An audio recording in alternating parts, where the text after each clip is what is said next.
Thank you for being here. First of all, I really appreciate your time. Uh, Before we kind of get rolling into the content today, I want to ask, and it's probably best if you type this so I can kind of keep a record of it, and local chat would probably be best. But the things that you hope to get out of these workshops, what you want to learn or know, eh, anything like that. What are some of the kind of things you're hoping for today? Just type it out, and I will record that and be sure we get to it. Probably not today, but in the upcoming classes. So, and this really, really helps me. I asked a lot of folks, I got 2 thoughts back. So the more I hear from you, the more I can provide for you what you're looking for. Effective lighting for midnight settings, good. Tips and tricks for costume issues are driving you mad. Yeah, Yvette, you're not the only one who's had issues with CA. There are some tips to help with that, and I might call in somebody else to help you with that. Formation and specifically, I like that you said timing, not just formations, but the timing of formations. That's really good. Somebody else wants lighting, better stage lighting, how to make it work. Okay, better use of particles. Oh, Hestia loves her costume assist. I'll have Hestia teach how to do the costume assist stuff then. Uh, PBRs and non-PBRs. That's a great thing, balancing this out. Lena, when this is all done, copy this and paste it on a note card for me, please. Particles, somebody else. Oh, good. We're gonna make Hestia love costume assist. Any other thoughts out there? Things you'd like to learn? Um, Let me know. Throw it out. Now is a good time. And as we go, if there's something that comes up or towards the end of the class, say, I really want to know this. Put that out there, and I'll do my best to try and get to it. How to use formations and better with animesh mover mabobs. Yes, that's a technical term. Animesh mover mabobs. I'm surprised you know that technical term. That's awesome. Stage space. I like that. We're going to talk a little bit about that. Yeah, Seb brought up animesh use too. Choosing animations that work in music. That's good, Sparrow. I like that.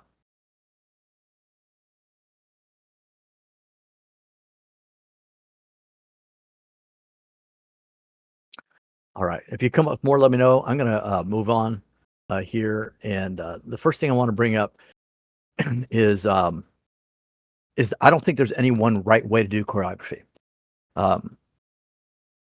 And I mean that in a couple different levels. The tools that you use and the ways that you use those or the methods that you use. Because there's a lot of different options and people do different stuff. And in my opinion, there is no one correct, this is how you have to do choreography. Different people have different tools and methods that they use that work for them. For example, some of you use Spot On and you love it. You know it. Some of you use an older version and you love it. Some of you use a newer version and you love that. I think you should upgrade, but that's just my opinion. Some of you use MST. Some of you use Smooth Dancer, and some of us don't. I've never used Smooth Dancer. Some of you don't know how to do choreography without Smooth Dancer. So there's different tools, different ways to go about it. Some of you build your sets. First thing you do before you do anything is you build your sets. Others don't build your set towards the very end. You do all your choreo first, and then you create a set for it. So there's different ways, different tools, different methods. And I think people also have different values in choreography. In other words, things that are really important to them. Some people think that animation selection is the single most important thing that you decide in choreography. For them, that is the pinnacle of values. The animation selection, it's all about that. And that's their highest value. Others think that group formations is the highest value. You have to have group formations. A lot of them, the timing, all that stuff is the most important thing. Other people might think that particles are the most important aspect to a choreography routine and the way they're presented. Others might think that they shouldn't be used at all or should be used minimally. So different people have different values. And you all come here today with different sets of tools that you use and methods, and you also have different values that you already have. My encouragement for you is don't lock yourself into one person's set of values or a single method. Otherwise, you just end up copying what they do, and you don't want to just be a carbon copy of somebody else's stuff. I would like to see everybody be bigger than that. to do your own thing and to learn from those around you. So take in a variety of input, take in things that I'm offering today, take in things you've heard from P's classes and other classes, and put it all together. Don't just take stuff from here and say this is the way to do it. Don't just take stuff from another class and say this is the way to do it. And if they differ, pull those together and try to figure out what works best for you. Throughout these courses, but in particularly today, I'm going to be sharing with you my thoughts and my personal values for choreography. Now they're just one set of values and thoughts that I happen to have, and they differ from others. There are other great choreographers out there who have different methods that they use, and they have different values.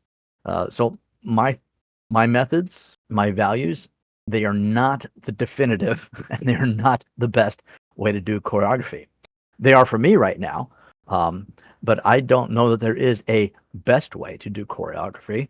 But these are my highest values, and they might not be yours, but I want you to consider these values, even if you have some that you think, oh, these are my highest values. I want you to consider these values that I'm going to share with you today, because they shape my choreography, and I think they should have an influence on yours as well. So that's the first thing. There's no one right way to do choreography. There's lots of ways. The second thing is always be a student. The fact that you are here today is a testament that you want to learn, and that is great. There are many people here, or there are many people who aren't here today who really ought to be and need to learn, but maybe they're not able to be here, or maybe they don't see the value in being a student, but you see the value in being a student. So my encouragement to you is never stop being a student. The moment you do, you stop growing. I have learned so much from so many people, and I continue to learn new stuff every time I do a new routine. Every time I do something new, I learn from it, but I also learn from others. I have learned a lot in this past 6 or 7 months since I've come back to SL from many of you sitting in these chairs here today. And some of you have been doing choreography less time than I have, and I have learned from you. So yeah, as Kelly says, never stop learning. Now here's something that you may or may not be aware of, is each one of us comes here today and comes to anything we hear about choreography with our own personal biases and presuppositions, things that we hang on a second. Okay. As you come with those biases and presuppositions, they can stop you from moving forward. So I want you to be able to set some of those presuppositions aside as you hear the things that I'm offering today. In other words, I might tell you something, and you might think, your gut reaction might be, oh, that's not how I do it.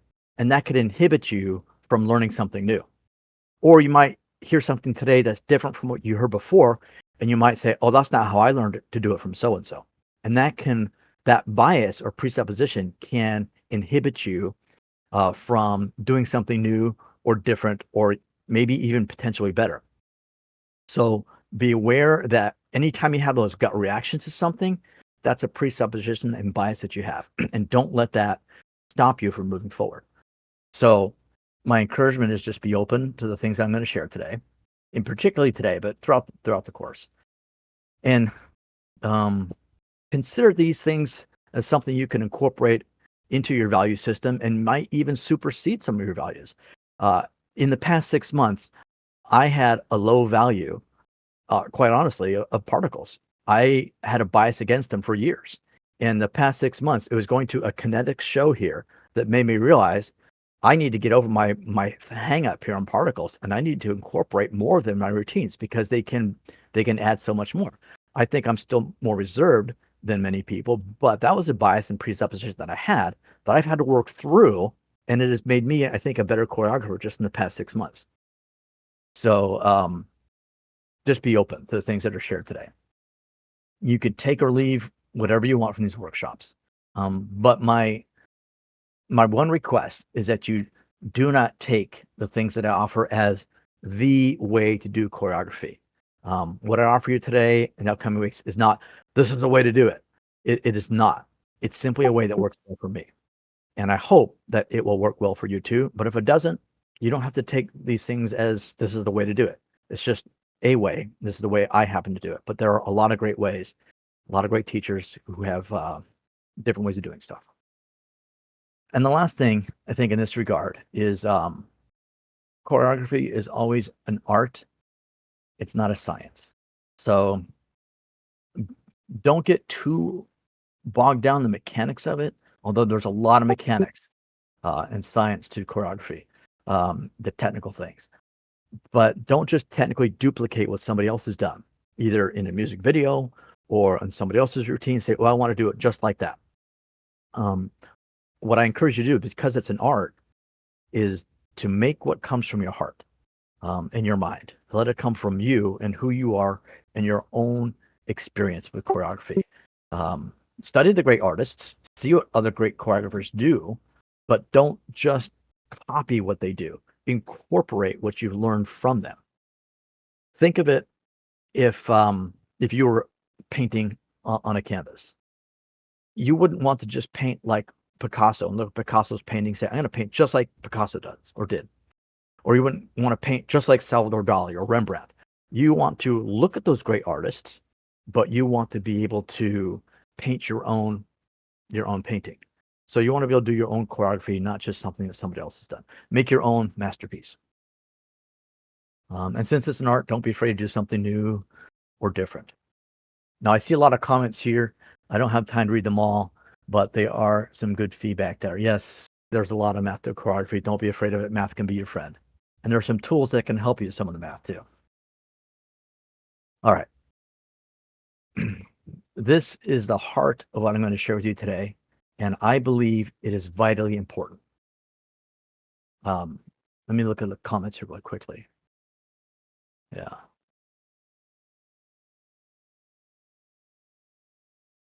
Yeah, so you started to use a smooth dancer. I've never used it. It works great for her. So if you don't use it, you want to try it, it might be a great tool to incorporate. Anybody here use MST? Any MST users? You got tried? Some of you are former MST users. You've used it before? Yeah. There's a couple of folks out here that do use it. Kelly's used it once. Paradox uses MST and loves it. Okay, cool. So Paradox, some of the stuff I share with you will work really well. Some of it you'll have to adjust for MST.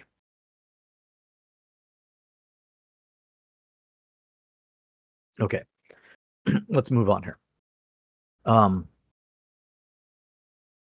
mentioned everybody's got different values. These are my 3 highest values in choreography. And if you hear nothing else from me in the next few weeks, personally, this is what I want you to hear more than anything else. My 3 highest values in choreography are, number 1, storytelling, the art of storytelling specifically. 2, music structure. Music structure is paramount. It is essential for good choreography, for great choreography. You cannot ignore music structure. And I will be very strong on this one. You can ignore storytelling if you want and still have good choreography, but do not ignore the music structure. And we'll talk about that. And the last thing, and this is a new one for anybody who is part of this before, is excellence. And these 3 values are what I believe make a routine memorable. This is going to help you make something that people will remember. We can easily make something that will entertain people for 3.5 to 4 minutes. But to make something that people are going to remember in 6 months or a year from now, that ought to be our goal. Don't just think, how can I entertain them for a few minutes? But think, how can I do something that it's going to stick in people's heads? So in 6 months from now, they go, oh, remember when you did? And then they're going to call the routine out, and then they're going to know the name of the song and what it was. Then you go, wow, that's good. Goal achieved. So, and I think these 3 values, storytelling, music structure, and excellence, will help you create routines that won't just entertain you from the moment, that will be ones that people truly remember. Now, here's the deal. I know a lot of you here want to learn how to do some cool, special effects, neat set changes, lighting. We've talked about that, layering animations, uh, and things of that nature. And we'll get to that. But hear me on this: storytelling, music structure, and excellence. In my opinion, those three things are way, way more important than anything else that I could teach you in choreography. In my opinion, they're way more important than cool set changes, particles, special effects, even formations, which is a high value for me, animation selection, all that stuff.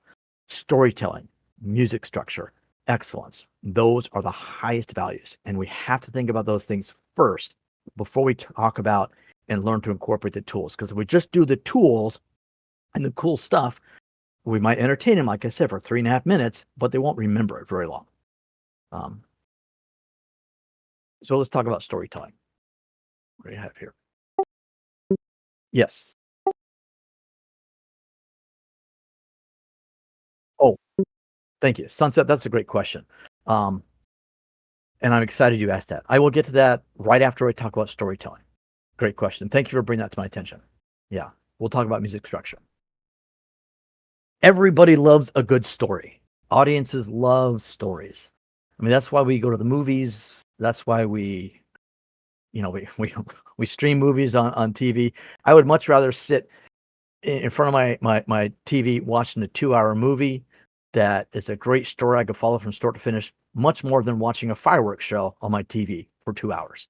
And I think the same thing goes for a choreography routine. We can dazzle them for a few minutes, but people really get pulled into a story. We want to see characters that we can identify with. We want to experience something emotional. We want to be moved to love or with joy or laughter or sorrow.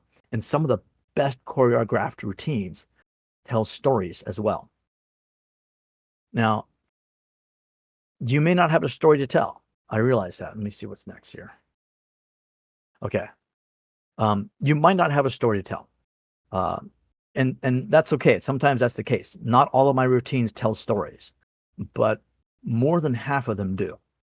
Um, if you don't have a story to tell, you put some dancers on stage, run through some animations and background changes, and that'll be good. Like I say, you'll entertain people. But I want you to consider making storytelling a high value so that you could create something people are going to identify with emotionally and they will remember. And so everything you do should tell a story. I realize some dances won't. I understand that. But if you can, try to do this as often as possible. And part of that, when I say everything should be a part of the story, let me see. Everything you do should tell the story. Even sets and your set changes should be part of the story. A set is, I think of it as a character in the routine that you're doing. Have you ever seen those movies where they do green screen? I got a picture right here for you, I think. Okay, green screen film effects where they film the actors in this green screen. And if we watched the movie like that, it wouldn't be that impressive. Or if there was a background that didn't really fit, it wouldn't seem to make sense. But when they add the set in such a way that makes sense around what the characters are doing, what's happening, it helps the story come alive. And I think the same thing goes for our choreography. The set and the stage should make sense for the story that you're telling. If you're doing, as I did, a story with Star Wars characters, you don't want to see some Jedi Knights and Darth Vader, in a ice cream shop in 1950s setting or something like that. It doesn't make any sense. Or you don't even want to see them with just stars in the background. You want it to make sense. Why are they here? What's going on? What's the purpose? And how does the set fit in as a character in my story? If the chorus of your song, anybody remember the movie Arthur from years and years ago with Dudley Moore? Had a song in there, If You Get Caught Between the Moon and New York City. Great movie, Queenie. One of my favorites for a long time. The song was, If you get caught between the moon and New York City, the best that you can do is fall in love. Okay, if that happens to be your song, then your setting shouldn't be a beach or it shouldn't be daytime. It shouldn't be a disco. It should be nighttime. There should be a moon. There should be the cityscape in the background. There should be buildings. There should be some interacting with that. And your set is a character in your story. It needs to make sense. Sometimes we put dances together and we just pick any kind of a background, almost as like a backdrop, and we're taking a photo. Think of it rather than a backdrop. Think of it as a character to help tell your story, and your story will become that much more alive.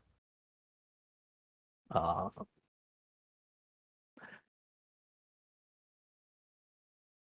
okay, let's move on to costumes here.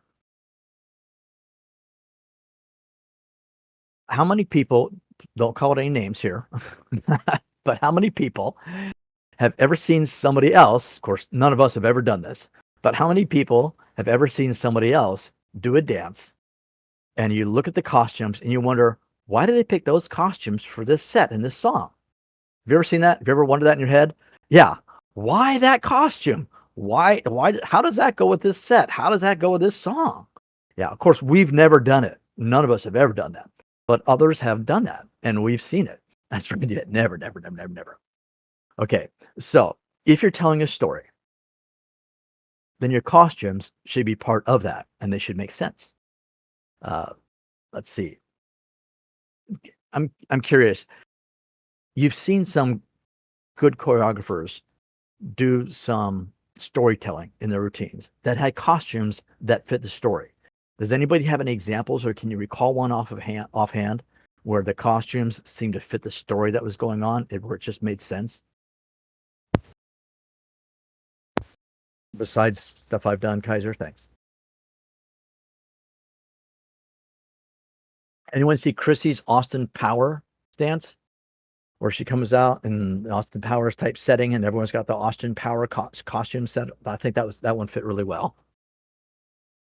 You were in that one? Yeah, there are a lot who do it well.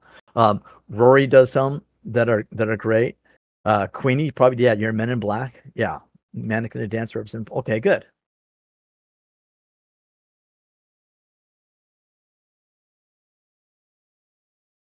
Rory does this one. Oh, what is this song?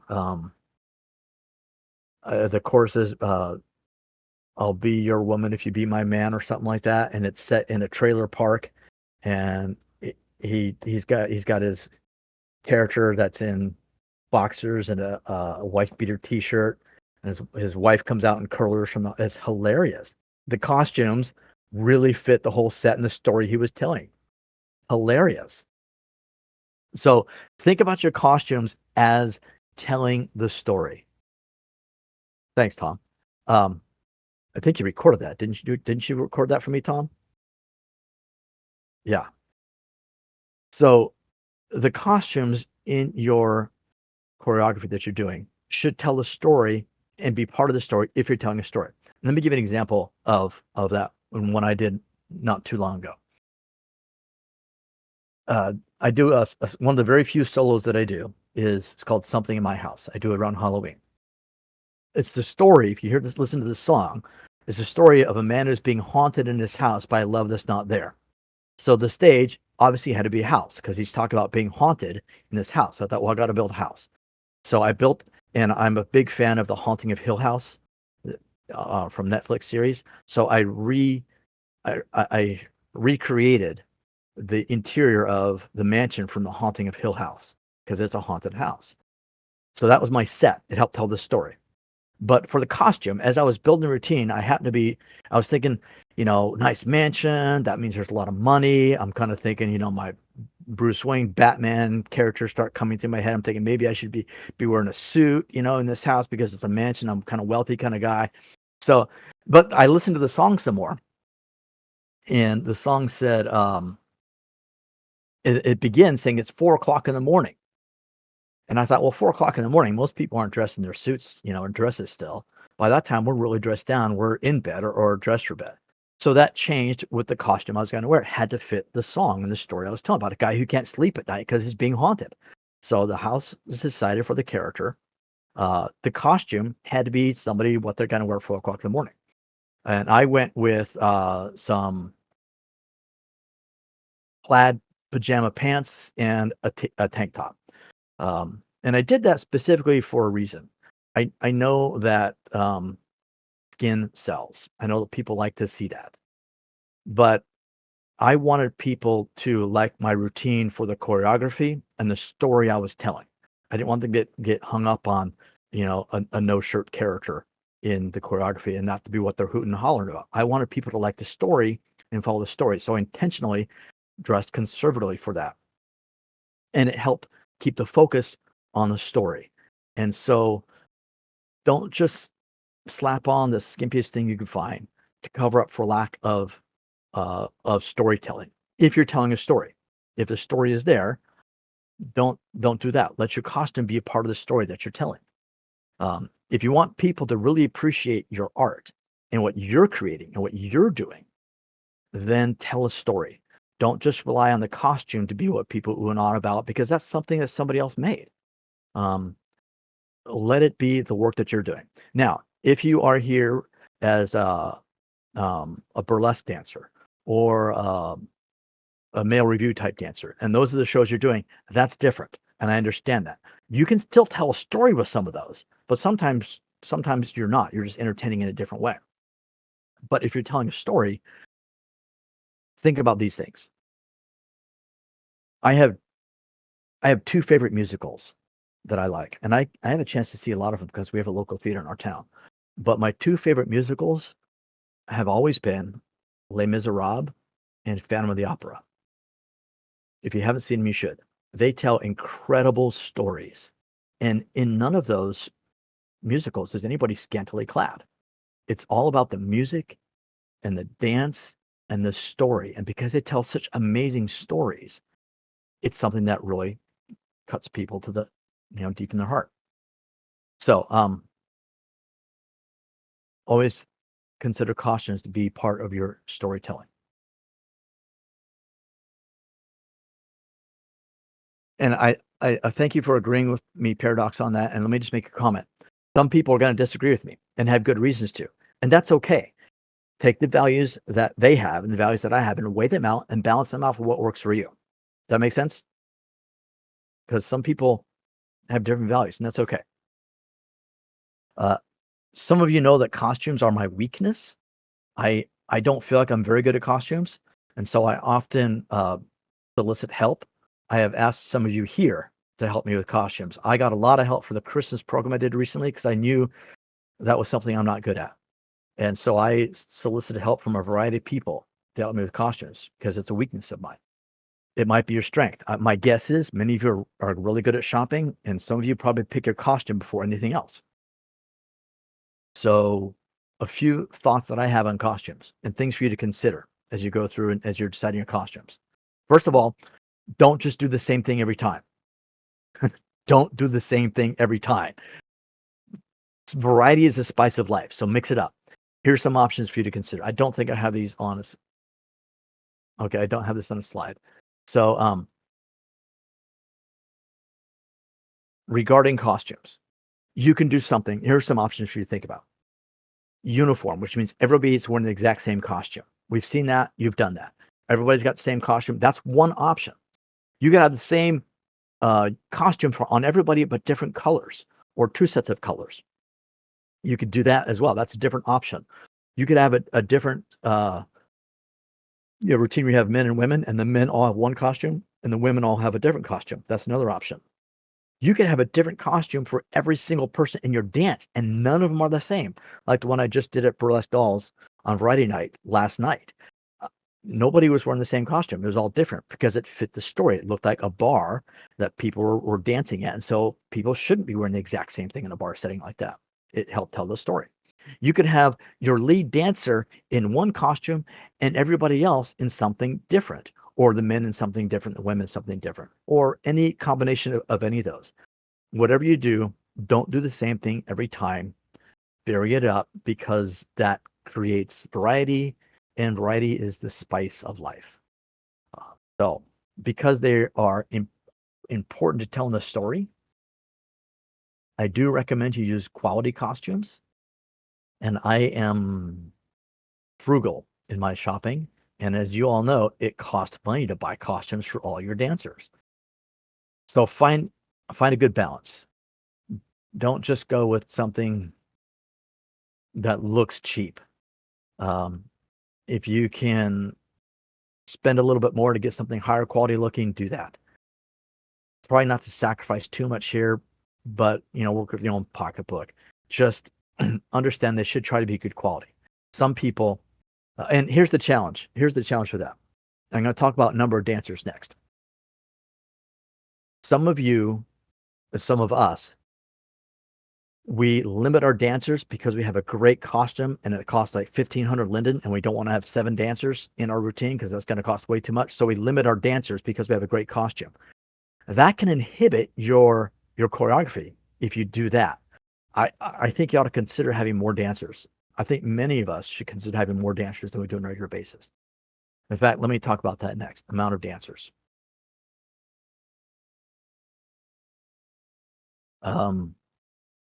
Should you have 10 dancers because you always have 10? Or should you just have one because you always have one and the cost is too expensive? How do you decide how many dancers to have in a routine? Based upon what we're talking about, let me ask you this.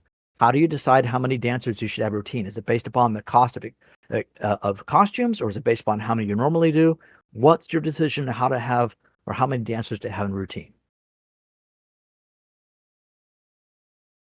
Yeah, Diva, don't be afraid to have your dancers shop their inventory first, which I've told people to do recently. Little bit gets a gold star. Little bit gets a gold star. The amount of dancers is based upon the story. That's what you need to figure out. What story are you telling?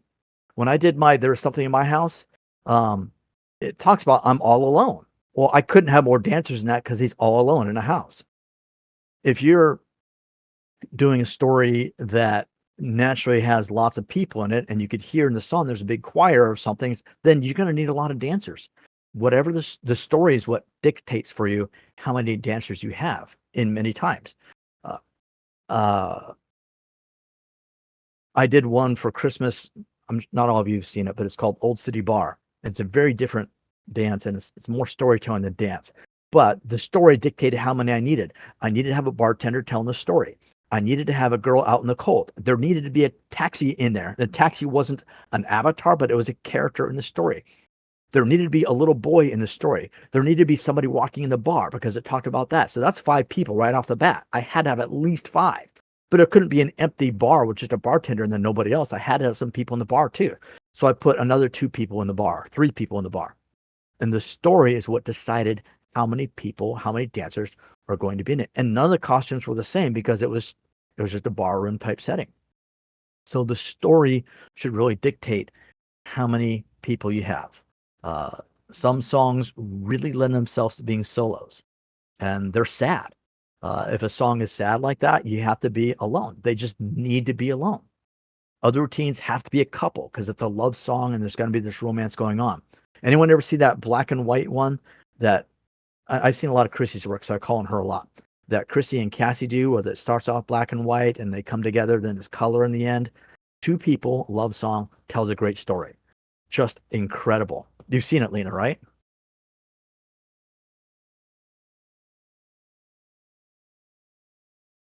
It's fantastic.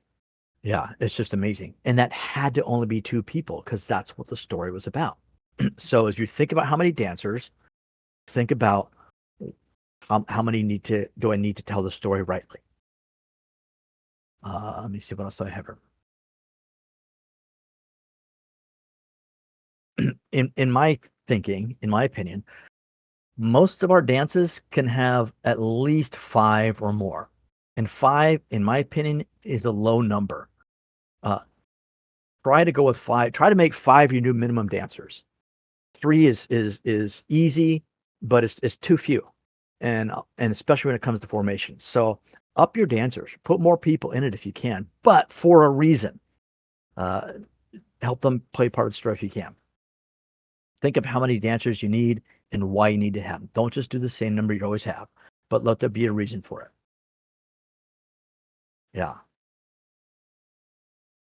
It is a lot of movers, Queenie, and you can do it. It's even more waypoints than it is movers.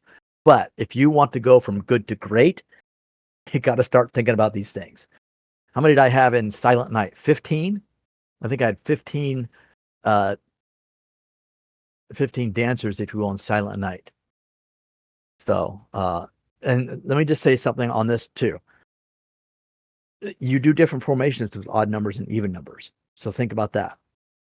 If you're a solo, yeah, I think I had 18 for Star Wars, and that's the most I've ever done. I was crazy. So don't limit yourself to 3. Don't limit yourself to 1 very often. Try to go more if you can. Oh, and I need to say something else really quickly. I'm going to talk about formations, movements. I have to say something here quickly about formations because I'm not moving as fast as I like to. Um, I told P that I would encourage you all to do more formations. So if you've been in her class or not, do more formations. We'll talk about that later, but just do more formations than you've been doing.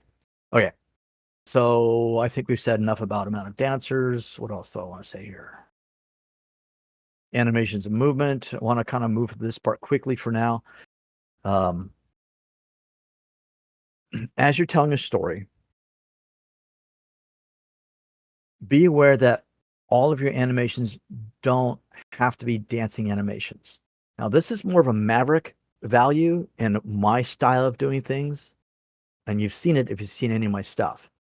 But if you could think of an animation that helps tell the story, then you should probably find it. It's out there. Abra Animations has got tons of unique animations that help tell stories. A lot of people ask me, where did you get that animation? Anya just asked me last week, where did you get that animation where it looks like you're picking, where Shane was picking up a briefcase or putting down a briefcase? Abra Animations, same place to get everything else. So they've got a lot of great, unique stuff. So do some other places too. So if you could think of a unique animation that helps tell the story, that works smoothly, then do it. But don't overuse them. Just season them in a little bit. If anybody was at Burlesque Dolls, a variety show last night, you might have seen that I did a Honky Tonk Badonkadonk. And it was about 90% dance animations, but there were a couple that weren't. I start walking forward. I kind of wave my hand like I'm talking. I lean back up against a post. And towards the end, the two guys both look over their shoulder to Lena last night, the gal who was walked behind. And it's just that turn and look that helped tell part of the story. And that wasn't a dance animation, but it tells the story. So if you can find some that do that, do salt those in, but don't overdo it. Some might probably have more than I would expect other people to do, but just think about salting those in. Uh, and, and movement. We'll talk more about movement ahead. I do want to talk briefly about audio and visual effects. I incorporate a lot of those. If you're interested, I can do a workshop on that by audio effects that I just add to a lot of my songs. Last night for Honky Tonk Badonkadonk, I added an audio effect of a coin dropping into a jukebox, and that was my audio cue to start the song. And that was about it. The one I'm doing next week at Noir has got some other effects I've added to.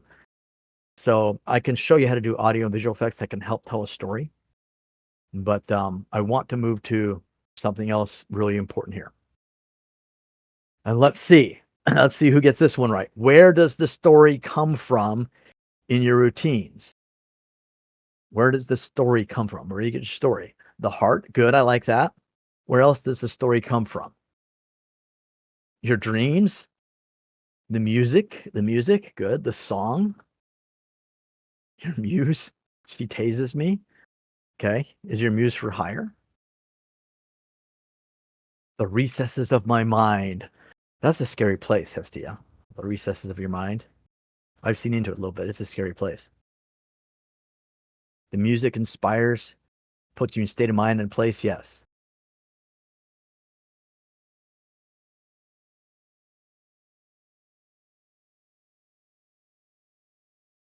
Okay. Rosie says something interesting. They do Korean groups in SL, so they come from the real life videos that they've seen. So they get some ideas from there. Okay. Queenie, you can hear a song and see the dance start. Okay, good.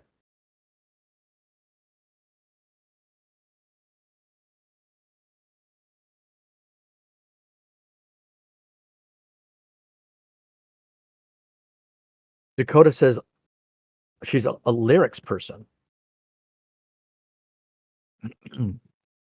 That's interesting. Okay. Again, these are my thoughts. These are my values. Here's where I believe the story comes from. And you've all got some great answers. I agree with almost everything that's been said here. But for me personally, the story comes from first and foremost the lyrics, if there's a song with lyrics, because it's telling a story. The song itself, the words of the song, the lyrics tell a story. And many of you meant that when you said song, but often we don't read the lyrics. We start creating the dance without actually hearing what it says. What was that song the other day, Lena, I was talking about? Hotel California. I've often thought about doing a routine to Hotel California, but it goes back to my misunderstanding about the song. I misunderstood the song. I thought it said, please bring me my wife. And they said, we haven't had that spirit here since 1969. So I used to think, about, doing a song with in a hotel, a ghost story, and he wants to see his wife, but it does not. I misunderstood the song. It's about, please bring me my wine. We haven't had that spirit, that alcoholic beverage here since 1969. And I remember, well, I used to think that was younger, but when I, kind of made that realization, it's like, well, I can't do my old version of that song because that's what the song's about. You have to read the lyrics. You have to know what the song's about. So it comes from the lyrics. Most uh, most songs tell some kind of a story and they can be used. And another part is the music itself, the music. And those are two different things. Sometimes you only have music. Most of the times we have music and lyrics. But because music tells a story too, if you ever watch a movie and they don't have a soundtrack, a music track, it's much more boring. It's not as exciting because the sounds, the music actually tells part of the story too. So since music tells a story or can tell a story, when you're creating a dance routine, let your story come out of the music and the lyrics. Now, to do this,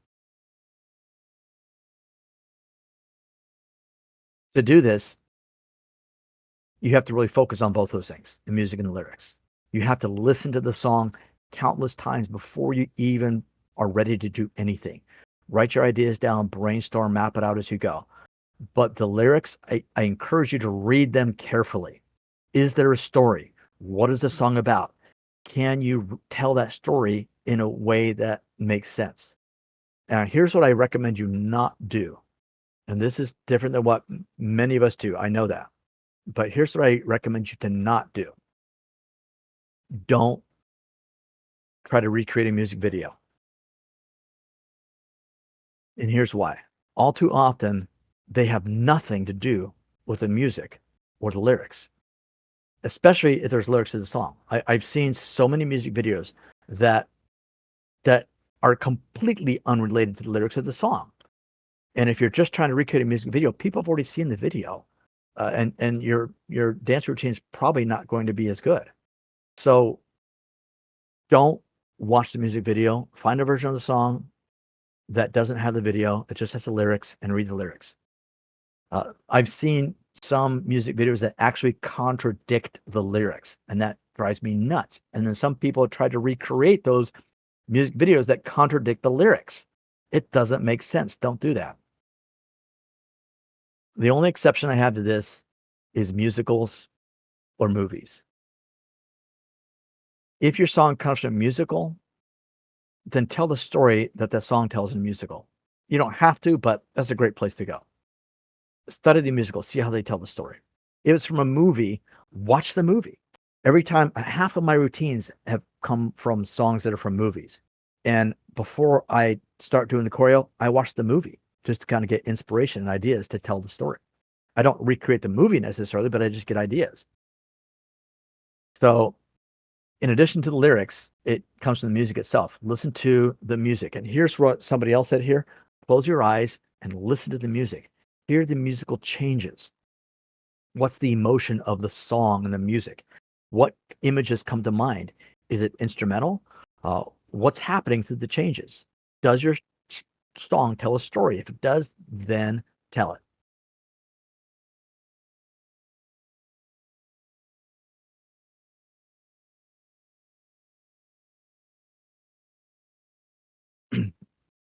And here's my encouragement to you as well in telling a story is try to strike a chord.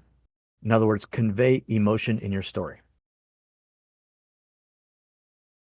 It could be nostalgia, something retro the audience might relate to. Uh, every time I do so, you've done something, and people you've seen people do something from a movie that you grew up watching, and it makes you want to go watch that movie again, right? That's nostalgia. You've just created you've evoked a nostalgic emotion in somebody when you do something like that. Sometimes songs are sad. If the music is sad, then your animations and your dance should convey that. Ballet, sad walks, looks, a crying, move your audience with sorrow. Maybe it's elation. Maybe it's the characters seem to be up against insurmountable odds and they're about ready to lose. But then at the end of the story, they're victorious, and audiences love that. Movies do that all the time. In almost every movie, it's always darkest before the dawn, and it looks like everything's going wrong and everything's falling apart and nobody's going to survive. And suddenly something happens and everybody lives and the good guys win and everybody's happy in most movies. So that's something you might look for to tell in your story. I'm doing that in a pirate routine I've got coming up pretty soon. And I did one before. Joy, make them laugh. Rory is the master at making people laugh. And that's a joy, that an emotion that people like to experience. Tom recorded my dead silent one, fear. That's a hard one to do, but if you could scare your audience, I mean, really scare them, that's hard to do. The reason why that one is so unique is I did my homework. If you've seen that one, if you haven't, ask Tom for the video. He'll send you a link. But I actually studied horror movies and learned how they're constructed and what works in those horror films to really scare people. And after watching a few films like that and analyzing the movies, I learned what to do. And so I put it together in that routine. And unfortunately, the scariest moment of the routine, Tom didn't catch on film. It's a jump scare at the very end because the camera was panned in too close. It didn't catch a jump scare of a clown at the end. But that might be good for some of you. Uh, love is an emotion, and it needs to be more than just couples dancing. You know, Melly does this routine. I don't remember the name of the song, but she does this routine where she's a little girl and she grows up into a woman, and she has all these memories of growing up and her mother and stuff like that, and it just strikes an emotional chord with people, and it's that emotion. Um, so do your homework, research, study, know how to tell your story before you start telling it. Don't just get a cool song and start moving on it. Think of your story, your characters, let it come from the music, the lyrics, decide what emotion you're trying to evoke, put that all together. I'll take a quick pause here before we cover this next bit on music structure, which is extremely important. I hope we have enough time for it. Does anybody have any questions? I've covered a lot in storytelling so far. Now's a good time for questions if you got one.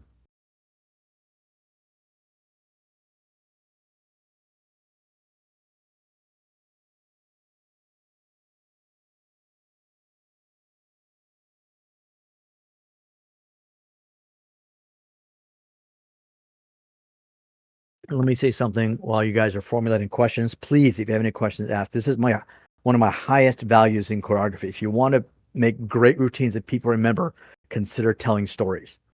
I'm going to brag on Hestia for a moment here. One of the things I like about Hestia's work is she knows what she wants to do in her head, and she sees in her head, and she doesn't know how to translate that in Second Life. And so she sits at her computer and she stares at her set and she tries to think, how can I do this? How can I do this? What can I do? What needs to be done? And she waits until she figures it out, or she calls somebody else for help and says, how do I do this? This is what I want to do. If you want to do it, it can be done. You just need to think through. So push yourself.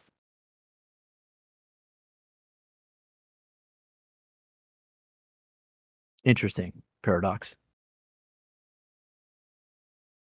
Don't watch Dead Silence now, people. Wait, wait, wait. Pause the videos. Pause the videos. What I need to tell you next is super important. Yeah, she's in my ear sometimes. If you're not creative. We can all grow in our creativity, Kendra. Get your ideas by doing your homework. When I did Pink Panther, I didn't know what I was going to do, and I started watching Pink Panther movies and Pink Panther cartoons until I got creative. So do study, Kendra. Study and get ideas from watching others and incorporating ideas you see somewhere else.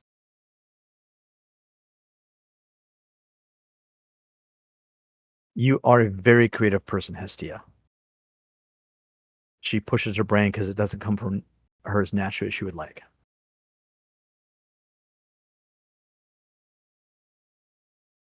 Yeah, everyone's creative. I told you this, Kendra. I told you this. You were made to be creative. Choose asking that for other people. Okay. This next part is extremely important. Second highest value I have. It might even be my highest value. So if I can't get you to tell stories or you're not going to tell stories every time, this is a non-negotiable for me. Okay? This is a non-negotiable. Stop watching the video. Everybody pay attention right here. And Sonny, this will answer your question. All songs have structure. All songs have structure. So before you start your dance, you should know the structure of your song so that you can work within the framework of that structure. Every song has different sections and different parts, and you need to know the sections and know the parts of the song that you're working with. I cannot stress how important this is to me and how often it gets ignored. Your dance should follow the flow of the structure of the music. As the music goes from one section to another, you should show how that change takes place in your dance. You can use different dance animations as and a music structure change that will help show it. Like, for example, if you're moving from one section of the song to another, show that with an animation change. You can use a new group formation or something in your set that changes or something that moves to help tell the story. Most popular songs that we do dances to, most, have 2 to 3 verses, a chorus, and a bridge. And you need to be able to identify the structure of your song. You need to find these things. Don't start putting your choreography together until you've already identified the structure of your song. And I know we all do it, but I'm challenging you to pull back and start looking at this first, because this should dictate what you do. Your dance, your choreography should follow the structure of your song. Don't skip the step. The chorus is always going to repeat, and the verses are going to sound a little bit different than the chorus, and they're going to sound like each other, but they're going to have different lyrics. There's going to be a bridge in your song, which is different from the chorus and the verses. There's usually an intro or an outro. In fact, if I were to map it out, it would look like this. Almost every song follows this structure. You need to identify this. Where are these sections in your song? The introduction is the first part of the song that draws us in. It's that first 10 to 20 seconds or so. It's before the first verse begins. And you need to find that and identify it on a little chart, if you will, how many seconds. But the first 12 seconds or 25 seconds? Where does this intro start? Where does it end? I'll tell you, it starts at 0. It's going to end partway into your song. It's going to end right when verse 1 begins. Verse 1 begins telling the story. And that's, you're going to do something different as verse 1 comes up. There should be something uniquely different that goes from intro to verse, because now the story's begun. Then the chorus is going to come up, and this often tells the main theme or idea of either the song or the story. You have to know your chorus, because that's the part that repeats 2, 3, 4 times in the song. That's the repetition part. Then there'll be a second verse after the chorus. It continues the story. Then musically, it sounds just like the first verse, but it uses different words. And if this is new to you, then take some time to analyze some songs and listen to them and try to find verse, chorus as we go. After verse 2, there's going to be a chorus again, and it's going to repeat the main theme or idea or story of the song. It's going to be exactly the same as it was before. There won't be anything different. The words don't change, the music doesn't change. It's almost invariably the exact same thing. Sometimes it's a third verse and a third chorus. But after you've done that, the last chorus of the song, there's something that's called a bridge of the song. And this is something different. It doesn't sound like the chorus. It doesn't sound like the verse. It's not a repeat of the intro. It's not the closing of the song. It is sometimes a guitar solo. It might be something just musically. There might be some words that are different that add a little bit to the story, but it is distinct from everything else in the song. And you see how these are color coded here. The intro and the outro are the same color because they're in and out of the song. The choruses are the same color because they're identical. Verse 1 or verse 2 are the same but different, and the bridge is totally different from everything else. And of course, you have the outro or the music comes to some kind of a conclusion. Sometimes there is a part of a song called a pre-chorus, and that gets confused with the chorus. It doesn't matter. It's there every time. If you want to call it part of the chorus, that's fine. But this is how songs are structured. You should know how your song is broken down. And if it's a song with lyrics, you can easily find it by the lyrics. Eva Hardy gave me a link last time, which I will put out here for you. It's genius.com. I'm pretty sure that's accurate. If you go there, you can search for a song, and it will give you all the lyrics, and it's broken down by, verse 1, chorus, verse 2, chorus, stuff like that. This is a little bit of work, people, but the song is structured intentionally in such a way your dance should follow that structure. What I often do is I write this stuff down and I break it down by section and I start deciding what's going to happen during these parts. If you have musical background, you know that different sections have different amounts of measures, and sometimes I count measures in a song to know how long am I doing this for 8 measures here before there's a change. Listen for those musical changes. If you don't have that music background, then at the bare minimum, follow intro, verse, chorus, bridge, outro. You've got to follow that.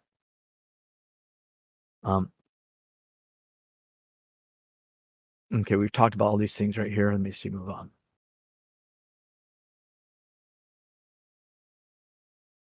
Now I'm going to share a thought with you that is probably different than what most of you do. And it might be new for you, and it might even go against everything you've ever heard in choreography. Okay? But here's what I do that is unique, and I haven't had anybody complain about it to me yet.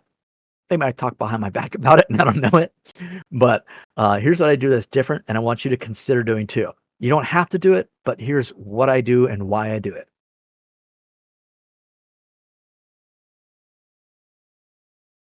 I use the exact same.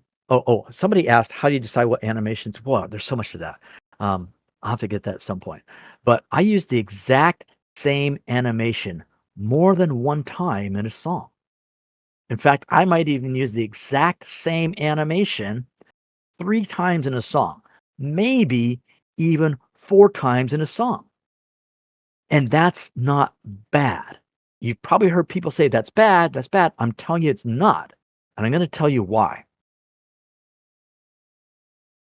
Some of you have been taught you've got to change animation every 10 seconds, or you can't repeat animations. But why would I do that?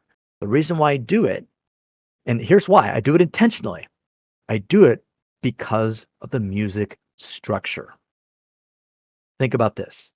The chorus repeats the exact same notes, the exact same lyrics. There's nothing different between the first chorus, the second chorus, or the third chorus, or usually even the fourth. So, since the music is the same and the words are the same, I repeat the exact same dance animation during the chorus, and usually the chorus only the chorus. And if you watch and study great choreographers such as Michael Jackson, you look at, for example, his dance Thriller, or you look at Grease Lightning from the movie Grease, you'll see that the dancers in those songs do the exact same dance motions during the chorus every time. And I figure if Michael Jackson can do the same dance movements to the chorus of Thriller every time, then he probably knows what he's doing. So that's why I will often use the exact same animation only during the chorus. So hear me on that. During the chorus is the time you really want to do it.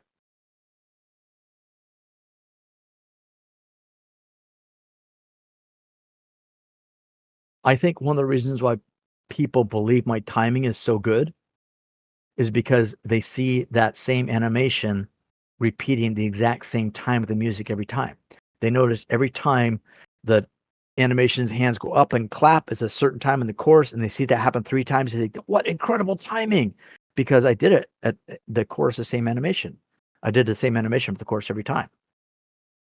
So think about that. Um, and one more thing I want to say about bridge. You see, is this here? Yeah, bridge. Because the bridge. So chorus, consider doing the same animation. Not necessarily for other parts, but for chorus. The bridge is unique. You see how that's in purple right there? And you have to forgive me, people. I know you're giving a lot of comments. I can't read and speak at the same time. So I read all your stuff afterwards. But the bridge is unique.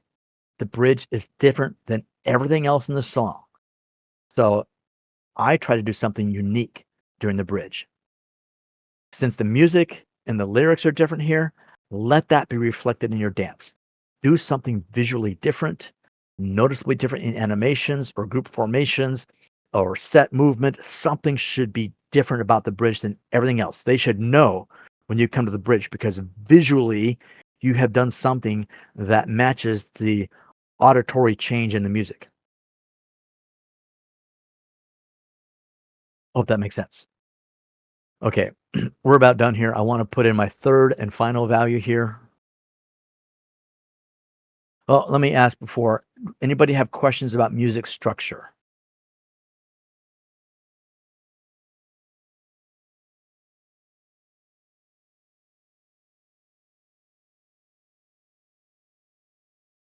And y'all follow intro, verse, chorus, bridge?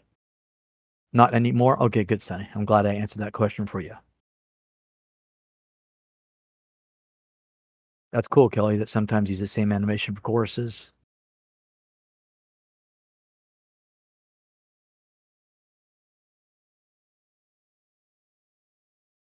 So again, these are my personal values. I hope you'll consider incorporating them. I do want to add this final thought here, and this is excellence. My third highest value in choreography is excellence. You've probably heard this before. I'm sure you have, Shane, because you're in business and stuff like that. If you aim for mediocrity, you're going to hit it every time. So don't aim for mediocrity. Don't settle for good enough. But if you strive for excellence, you're going to improve every time. So as you put your choreo together, don't settle. Don't settle. Strive for excellence. Try to give it your best. Try to give it your very best. And do I have something here? Yeah. Here's what I try to think in my mind. Never make a routine for this week. Never make a routine for next week. You should never rush a routine to get it on the calendar on time. Now, I know some of the dance troupe leaders in here are going to not like me saying that because they want to make sure you have a new show on time from their upcoming show. But here's my thought. You might finish it, but it might not be your best work. So as you strive for excellence, don't make a routine even for next month. Make a routine for next year so that you put enough effort into your routine that in 1 year from now, it's going to be off the hook amazing. And you're going to come back to the year from now, you're going to look at it and you're going to, wow, this is great. I don't need to improve anything. This blows me away. Make something so good that you're going to be even impressed with it a year from now. And this is going to take time. It takes time to make some great stuff. And I realize that. But consider doing this. Art, I don't think should be rushed. Now, that said, I have done some in a hurry because of a calendar. I get that. Sometimes you have to do that. But you all know when you take more time to routine, it usually comes out better. So take your time as you can. Don't just make a show to make a show. Tell a story, Follow the music structure. Please, people, follow the music structure. That is, before anything else, follow the music structure. Let your story come from the music and lyrics. Make everything you do your new masterpiece. And final thoughts regarding Bring Your Best. Actually, let me prep this for you here.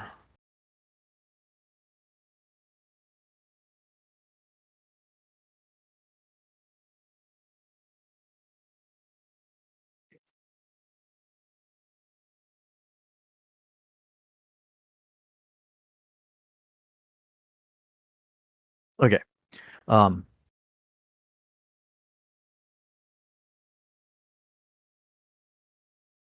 I'm going to share my screen here in just a moment.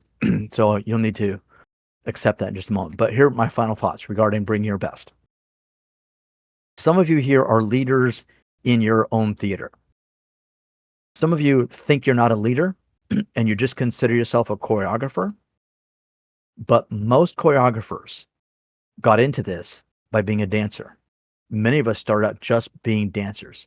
And if you are a choreographer, if you are creating choreography, then you are, by default, a leader. You're leading every one of your dancers, and they are watching you and they're following you.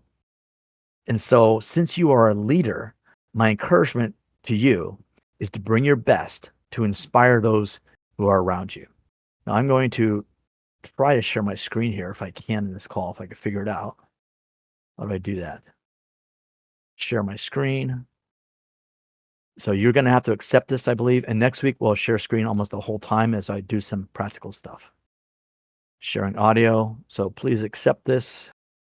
Here's my final thought for you in bringing your best and excellence to choreography.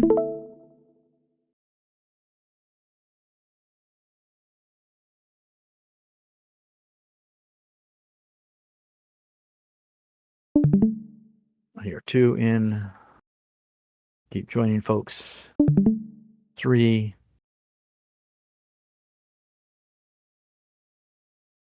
Allow it to share screens. Go back to your Discord and look for an area to share screens. Yeah. Where it says accept or watch or something like that. A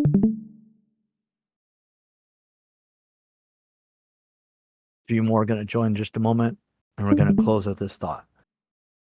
Yes, that's it, Spiro. And how did you get there, Sparrow? What did you do? What did you have to click so people know who don't know yet? You went to Discord and you did what?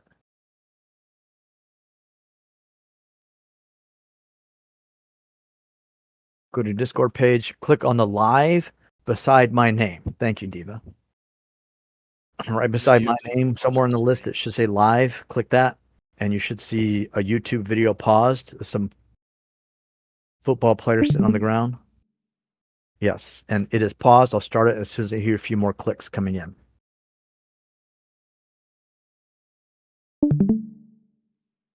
I can't tell who all is watching, but I think at least half of you are now.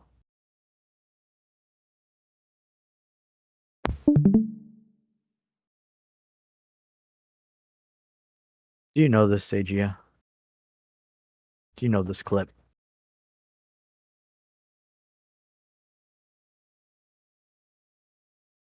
I'll drop the YouTube link in here, yeah, as well.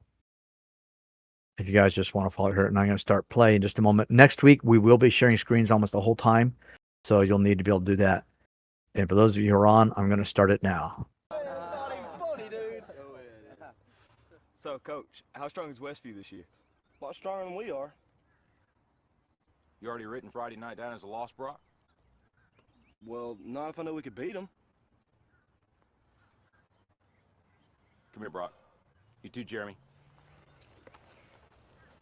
What, am I in trouble now? Not yet. I want to see you do the death crawl again, except I want to see your absolute best. What, you want me to go to the 30? I think you can go the 50. 50.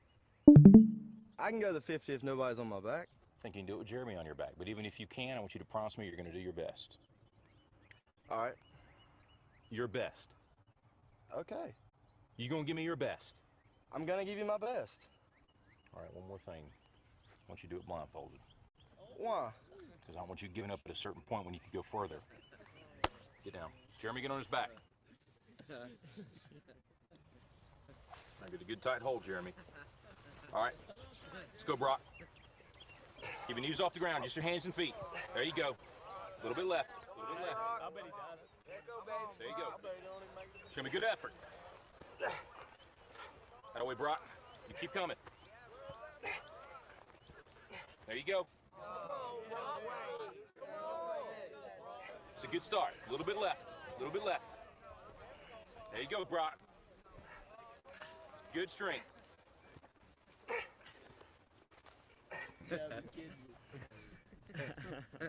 That's it, Brock. That's it. Not at the 20 yet? Forget the 20. You give me your best. You keep going. That's it. No, don't stop, Brock. You got more in you than that. I ain't done. Just resting a second. You got to keep moving. Let's keep moving. Let's go. Don't quit till you got nothing left. There you go. Keep moving. Keep moving. Keep moving, Brock. That's it. You keep driving. Keep your knees off the ground. Keep driving it. Your very best. Your very best. Your very best. Keep moving, Brock. That's it. That's it. That's it. Keep going. Don't quit on me. Keep going. Keep driving it. Keep your knees off the ground. That's it. Your very best. Don't quit on me. Your very best. Keep driving. Keep driving. There you go. There you go. That's it. You keep driving. Keep your knees off the ground. Keep driving it. Don't quit till you got nothing left. Keep moving, Brock. That's it. That's it. That's it. Keep going. I want everything you got. Come on, keep going. It hurts. Don't quit on me. Your very best. Keep driving. Keep driving. There you go. There you go. He's heavy. I know you said it. I'm by out of strength. Then you negotiate with your body to find more strength, but don't you give up on me, Brock. You keep going, you hear me? You keep going. You're doing good. You keep going. You not quit on me. You keep going. I know it hurts. You keep going. You keep going. It's all hard from here. 30 more steps. You keep going, Brock. Come on. Keep going. Burn. And let it burn. It's so hard. You keep going, Brock. Come on. Come on. Keep going. You promised me your best. Your best. Don't stop. Keep going. Too hard. It's not too hard. You keep going. Come on, Brock. Give me more. Give me more. Keep going. 20 more steps. 20 more. Keep going, Brock. Give me your best. Don't quit. No. Keep going. Keep going. Keep going. Don't quit. Don't quit. Don't quit. Brock Kelly, don't quit. Keep going. Keep going. Go, Brock Kelly. You don't quit on me. No, you keep going. You keep going. Go, Brock. 10 more steps. 10 more. 10 more. 10 more. Keep going. Don't quit. Give me yours. You can. You can. 5 more. 5 more. Come on, Brock. Come on. Don't quit. Don't quit. Come on, Brock. 2 more. 1 more. I'm down to 50. I'm heavy more.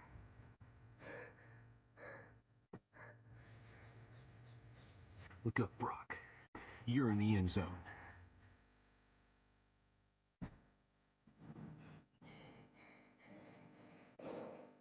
Brock, you are the most influential player on this team. If you walk around defeated, so will they. Don't tell me you can't give me more than what I've been seeing. You just carried a 140-pound man across this whole field in your arms. Brock, I need you. God's gifted you with the ability of leadership. Don't waste it. Coach? Can I count on you? Yes. Coach? What is it, Jeremy? I wear 160.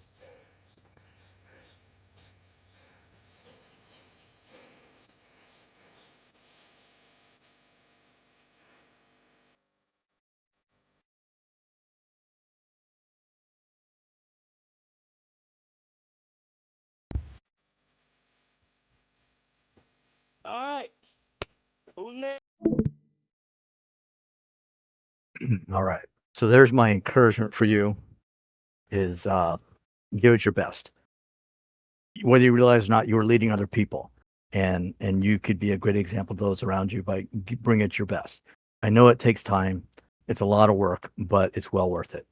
That's all I've got for you for today. I'm going to get to the other stuff in the future. These are free and complimentary. If you feel so led, I would be happy to receive any tips you can offer, but it's not required. I just want to help the dance community. And the tip jar is that whiteboard over there. Any last questions or thoughts you guys have, please bring it up, and we'll try to get to those later. Remember, storytelling, music structure, non-negotiable in my book, and excellence. Give it your best, and let's do some great things for the dance community out there, folks. Thank you so much for your time. Same time, same place next week.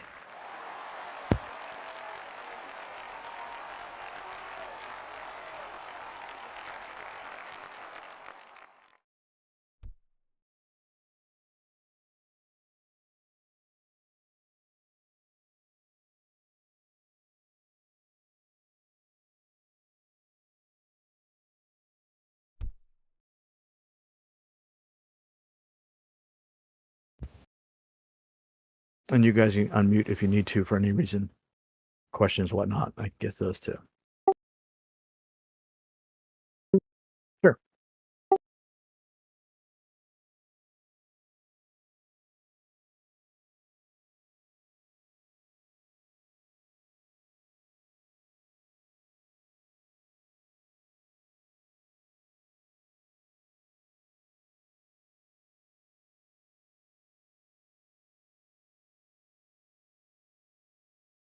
Um, where do you dance? Do you have a dance troupe you're part of?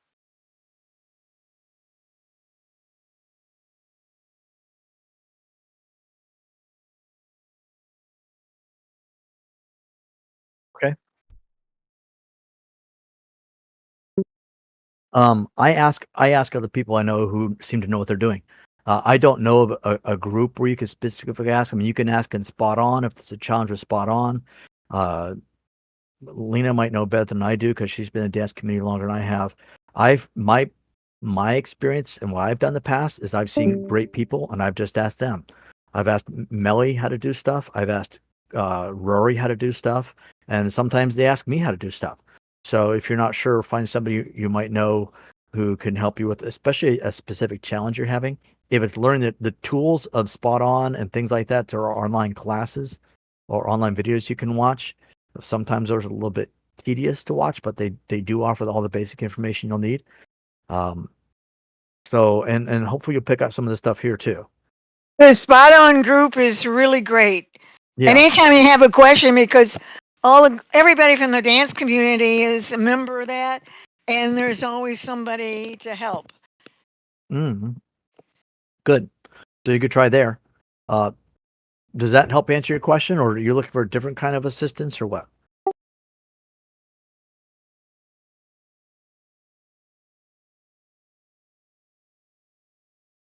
Mm-hmm.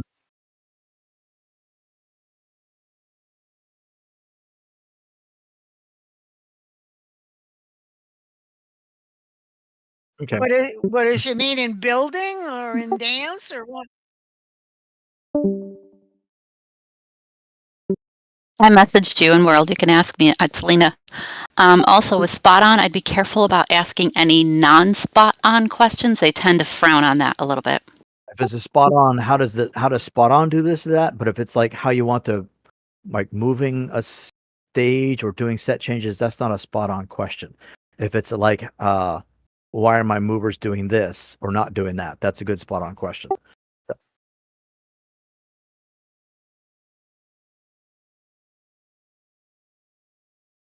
Mm-hmm. I don't. I don't. Yeah, I don't frown upon. I share everything that I've done with other people. The only thing I don't tell people, only proprietary secrets I have are how I do my magic acts. I have a couple of dance routines that are magic acts, and I've had people say, "How did you do that?" And I don't tell them that because it's part of the magic. But if it's any of my choreography routines, I share anything and everything. I did some stuff in my Christmas program. People were asking, "How did you do that?" I'm happy to show them. It just takes me having the time to sit down with them and show them that. So if you have something you'd like to know, you can ask me, and I'll try and get to it. And it might be a quick question, it might not. So, but yeah, and don't be afraid to ask somebody. If they don't want to share with you, the worst they could do is say no.